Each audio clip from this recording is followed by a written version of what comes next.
Vamos falar agora do período gótico. Olha que legal. O período gótico é na Baixa Idade Média, quando as cidades voltam a crescer, tem as feiras medievais e você tem toda uma produção de dinheiro, toda uma produção arquitetônica vinculada à igreja, que agora está muito mais enriquecida por esse comércio. Nessa fase do período gótico, as igrejas elas mudam bastante a sua característica. Em vez de fortaleza de Deus, agora elas parecem arranha-céus de pedra e vidro. Olha como elas têm esse aspecto muito comprido, todos os elementos dela apontam para o céu.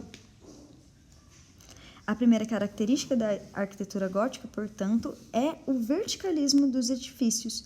No período românico, elas são em cruz latina e são muito mais compridas. Aqui, o formato de cruz permanece, mas elas são mais achatadinhas e muito mais altas. Por que elas conseguem ser mais altas? Elas conseguem por conta de uma nova técnica arquitetônica. Eu geralmente brinco com vocês e lembro que meu pai, uma vez, quando eu estava estudando isso, me fez pegar um ovo na cozinha e me fez tentar quebrar o ovo com a ponta dele. Não quebra. Quando a gente faz força num ovo, pelo formato dele, ele joga essas forças para o lado.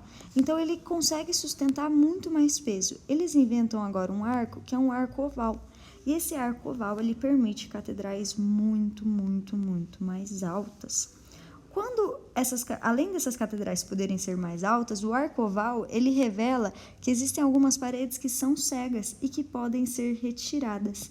Eles retiram essas paredes e substituem, por vitrais, que são a coisa mais linda do mundo e fazem o interior muito mais iluminado. Algumas são as primeiras catedrais góticas na Europa e elas partem de catedrais românicas. Então, a Catedral de Saint-Denis, por exemplo, ela tem uma fachada que é românica. Olha aqui o arco romano. Mas aí, dentro dela, nós temos os vitrais maravilhosos e um interior que é gótico. Olha os arcos ovais, olha a substituição das paredes por vidro, como isso cria um ambiente muito mais cênico, muito mais iluminado. Imagina vocês entrando aqui agora nessa catedral, gente. A missa, ela é sempre cedinho, não é? Nas tradições, imagina que o sol está nascendo e esse sol vai bater bem na abside, justamente porque essas igrejas são orientadas, a abside é sempre voltada para Jerusalém, e é lá que o sol nasce. Então, o padre começa a missa, bate o sol nesses vitrais e tem uma iluminação muito teatral em cima dele. Tem alguns outros princípios arquitetônicos que a gente precisa conhecer da Catedral Gótica. Quando faço o arco gótico, às vezes eu tenho um sobrepeso dos lados dele. Então, eu preciso criar como se fossem umas patinhas de aranha que permitem que esse arquinho continue de pé. O nome dessas patinhas de aranha, dá uma olhada aqui, são arcobotantes. Olha só, eles servem para sustentar as laterais da Catedral Gótica. Os vitrais são lindíssimos, coloridos, e eles contam a epopeia de Cristo e de toda a Bíblia como se fosse uma história em quadrinho. Você consegue ir olhando como que foi essa história. Notre Dame é a principal igreja gótica da Europa. Ela fica lá em Paris.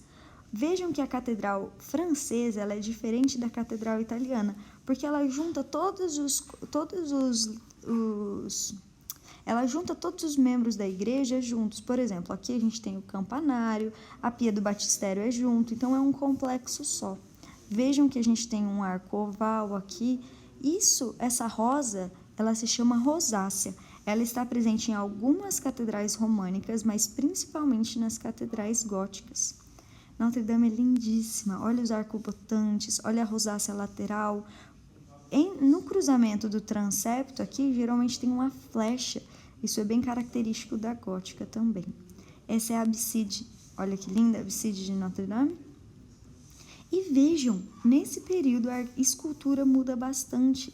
Ela ainda é vinculada ao marco arquitetônico, ela não é de relevo pleno. Mas olha como ela está ganhando 3 dimensões, como ela está se desvinculando um pouquinho da arquitetura. E além disso, como elas são muito mais naturalistas, não é? Lembram essa herança da antiguidade. Também nas catedrais góticas a gente encontra esculturas vinculadas ao marco arquitetônico que são bem macabras. O nome disso é gárgula, Elas ficam protegendo Notre Dame. É aquele simbolismo de que do lado de fora da igreja você tem o macabro e do lado de dentro o sagrado. Essa oposição de bem e mal, ela é muito teatral e muito explorada na Idade Média. Olha que lindo essas gárgulas. E por fim, para a gente terminar a escultura, algumas esculturas elas ainda são vinculadas, mas elas ganham uma tridimensionalidade muito maior. Essa escultura do período gótico é a mais famosa. É o rei e a rainha que financiaram a construção dessa catedral na Alemanha. Olha que mulher linda e como ela já tem os traços muito mais naturalistas. A pintura gótica ela vai herdar muito da pintura bizantina. Por exemplo, olha o fundo dourado, olha a presença das auréolas, como essa cabecinha é bem oval, o nariz bem fininho. Esse que fez essa pintura é o Cimabue. Ele era o principal e mais famoso pintor do período gótico em Florença. Ele tem essa herança bizantina, que é muito evidente, mas ele tem um pouquinho mais de naturalismo. Olha como essas figuras parecem ter um pouco mais de corpo, né? Elas são menos fantasmagóricas. E aí, o período gótico ele corresponde a 1300, que na Itália chama-se Trecento. A gente vai ver que depois no Renascimento vai ter o Quattrocento, o Cinquecento, o gótico é o período do Trecento. O Cimabue, um dia ele encontra um pastor de ovelhas, bem uma criança, e ele estava desenhando no chão com um graveto. Ele fica encantado com a capacidade desse menininho de desenhar e pede para criar esse menino. O pai, que era muito pobre, concede, e o Giotto, que era o nome desse rapaz, passa a ser criado pelo Cimabue. E ele faz pinturas que superam o seu mestre. Ele vai romper com aquela estética bizantina. Embora ainda as figuras tenham auréolas, que é como em toda a Idade Média, olha como o fundo já não é mais dourado. A gente vê que aqui existe uma tentativa de fazer uma pintura tridimensional, de criar aquele aspecto realista, não é? Ilusionista dos romanos. Só que mesmo que tenha esse realismo e essa tentativa de fazer uma pintura tridimensional, ele ainda é muito primitivo na sua técnica. É uma perspectiva que é completamente intuitiva. Ele não conhece as regras de representação matemáticas, por exemplo. E aí as pessoas falam que quando o Giotto faz as suas figuras, você tem a sensação de que são blocos de pedra. Por isso que são figuras monólitas, né? Lembra bastante esses blocos de pedra. Olha que interessante esse azul aqui, a Lamentação. São todos afrescos que foram feitos na Capela de Pádua, Capela Arena em Pádua. É uma capela que foi encomendada por um dos nobres italianos que tinha relações meio difíceis com a igreja. Então ele pede para ele fazer essa capela para se redimir com a igreja. A gente vê que o azul é o pigmento mais deteriorado. Isso porque não deu tempo de pintar tudo. O Cimabue conseguiu fazer todas as outras colorações, enquanto o afresco, a massa corrida, estava fresca. Esse é o bono fresco, quando você consegue fazer a pintura e ela fica bem feita, porque deu tempo. Agora, o azul, ele teve que fazer depois, e a massa corrida já estava seca. Olha como ela é muito menos durável. A gente vê a passagem do tempo, não é? Em características técnicas, a auréola, a tentativa de uma representação tradicional, as figuras que parecem blocos de pedra, né, monólitas, e a gente vê que aqui, diferente da pintura bizantina ou da pintura do Cimabue, as figuras elas têm muito mais realismo, muito mais expressividade dramática. Olha que coisa linda essa Maria segurando Cristo nos seus braços, não é? Olha essa daqui que sofre, as figuras elas se mexem, tem várias posições que revelam essa dramaticidade que é própria do Giotto. O Giotto, ele tenta fazer cada figura de um jeito, ó. Você vê que os rostos mudam, as fisionomias mudam. Isso porque ele pega pessoas do povo para pintar. Ele chama o padeiro, ele chama o pintor, o carpinteiro, e esses são os modelos das suas obras. Olha que lindo o Encontro no Portão Dourado. Essa conta a história de um casal que não conseguia ter filhos. E aí ele é enviado para fora da cidade porque ele não consegue ter filho. E aqui é a Ana vindo falar para o seu marido que ela está grávida. Olha que lindo esse gesto de aproximar um rosto do outro e de colocar a mãozinha no rosto. Isso revela muita intimidade, né? A gente tem essa figura negra aqui que é bem macabra. A traição de Cristo. De novo, muita expressividade dramática, e a gente vê que essa técnica de aproximar um rostinho perto do outro é própria do Giotto. E aí nós temos o gótico holandês também. O gótico holandês, ele já em muitos livros é considerado renascentista, porque a Holanda é um país inacreditável. Nesse período, eles são grandes comerciantes, eles geram muito dinheiro com seus portos, é um centro cosmopolita. E esses ricos, eles vão pedir pinturas dos grandes mestres como se fosse retrato. São retratos, né, encomendados para os grandes mestres, e é aqui que eles descobrem a tinta a óleo. Gente, isso vai revolucionar a pintura.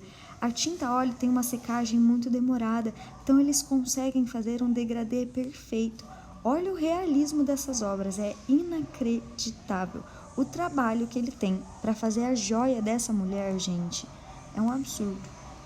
E aí a gente vê o ideal de beleza da Idade Média também, que é muito interessante. Olha o tamanho da testa dela, gente. É muita coisa. Eu li no livro que era porque o ideal era essas mulheres com as testas mais largas e elas depilavam a testa, juro. Olha como nós temos uma classe, que é a classe dos comerciantes, dos ourives nesse caso, que fazem joias, e como essas classes ricas são muito bem representadas na pintura gótica holandesa. Esse casal foi até o ateliê desse ourives para encomendar uma joia de casamento. Olha a testa dela depilada também e a quantidade de detalhes que eles colocam. O realismo é inacreditável. Todo jogo de luz e sombra, de detalhes é incrível. E aqui tem um espelho, ó, que revela as pessoas que estão olhando ali fora. Acho tão lindo esse tríptico. Ele se chama A Descida da Cruz, do Van Eyden. A gente tem Cristo sendo descido da cruz, a gente tem Maria desfalecida, uma caveira que faz referência a essas várias mortes que aconteciam ali. Olha como ela tá pálida, como ela caiu, e a proximidade da mãozinha dos dois, que revela como eles são, como ela é compadecida, né? Como ela se compadece da morte do filho. Aqui nós temos Maria, qual que é o nome dela? Não é Maria Antonieta? Esqueci, gente. Maria Madalena, ela está sofrendo, olha como ela junta as mãos em sofrimento. Todas essas figuras parecem que foram socadas ali dentro, né? Uma sensação meio claustrofóbica, mas essa é uma intenção do pintor para que ela tenha muito mais realismo. Olha que lindo os detalhes, não é? A lágrima caindo aqui dessa mulher que chora. E a gente percebe também alguns arcos, tá vendo uma besta aqui? Isso porque essa pintura foi encomendada pela Guilda dos Arqueiros. Casal Arnolfini é uma das principais pinturas desse período do gótico holandês. Revela toda a suntuosidade do período e principalmente aqui no fundo, ó, você tem um espelho que mostra as passagens de Cristo e ele revela a cena que está acontecendo aqui. É lindíssimo. Olha o espelho, todo esse naturalismo. A Virgem e o Menino Cônego, do Van Eyck. Gente, essa pintura ela é tão naturalista que os médicos hoje em dia conseguem diagnosticar qual é a doença que o cônego tinha. Também é muito interessante porque se a gente olhar nessa armadura, os reflexos dela revelam o interior. Olha só, até a letra do livro é ampliada com essa lente. É isso, gente. Espero que vocês tenham gostado. Qualquer dúvida, vocês me chamam.